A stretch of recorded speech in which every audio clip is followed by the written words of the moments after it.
Welcome to the Reed Room. Today we'll be talking about a few tips on how to take care of your reeds. Tip 1, always take your reed off the mouthpiece when you're done playing. When you play, your reed gets pretty wet and it needs to dry flat away from the mouthpiece. If you leave it on your mouthpiece, it could grow mold like this. Tip 2, once your reed's off the mouthpiece, put it in a reed guard or reed case of some sort.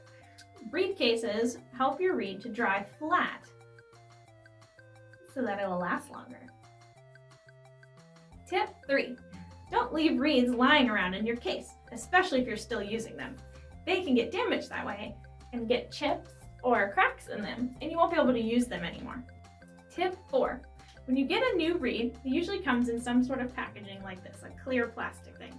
Once you take that reed out to start using it, throw this one away. It's no good for keeping your reed safe. Don't forget to use that reed guard.